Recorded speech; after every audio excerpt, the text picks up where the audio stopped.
लिखा है 7, 5 का मतलब या 2 का मतलब तो आप यही समझेंगे कि कोई भी जो वस्तु है वो 2 की मात्रा में हो। कितने मात्रा में हो?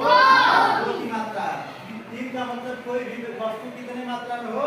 3 की मात्रा। 1 2 3 इसका मतलब यही समझते हैं। लेकिन कह दे रहे हैं कि कोई वस्तु जो है वो x मात्रा में है। कितने मात्रा में है? x मात्रा का मतलब मान क्या होता है? फिक्स नहीं है कि x माने पता नहीं कि कितना है ना। तो ऐसी राशियों को क्या कहते हैं? चर राशि। और तो ये x y z किस प्रकार की राशियां हो जाएंगी? चर राशि। और ये जो होगा जिसका मान फिक्स होगा, जिसका मान पहले से फिक्स होगा, वो किस प्रकार की राशि हो जाएंगी? अचर राशि। तो ये तो समीकरण का जान है, जैसे बेस है ना।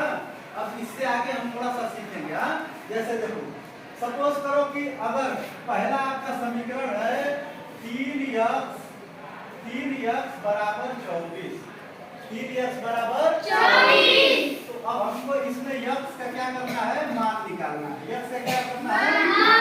तो इस समीकरण को हल करना है x के मान के लिए। किसके लिए?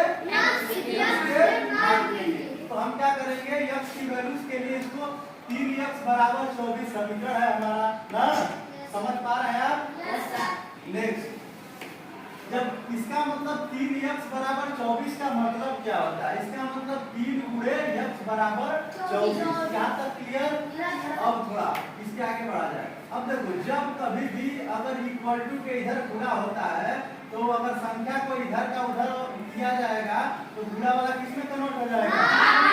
मतलब कि अगर आपको इक्वल टू बराबर का चिन्ह दिया हो, इसके इधर अगर गुणा है तो वो इधर आएगा तो क्या हो जाएगा? भाग में बदल जाएगा। किसमें बदल जाएगा? भाग में। अगर इक्वल टू के इस साइड में भाग में है तो इधर जाएगा तो किसमें बदल जाएगा? हाँ। और इससे पहले ये भी बता था कि अगर इक्वल टू के इधर प्लस है तो इधर जाएगा तो किसमें बदल जाएगा? माइनस में। और इक्वल टू के इधर अगर माइनस में है तो वो अगर साइड चेंज करेगा तो प्लस में। Good, very good. नेक्स्ट, तो इसको देखते हुए हमारा जो फर्स्ट क्वेश्चन है इसको थोड़ा डिलीट कर लिया जाए, फिर आगे बढ़ा जाए।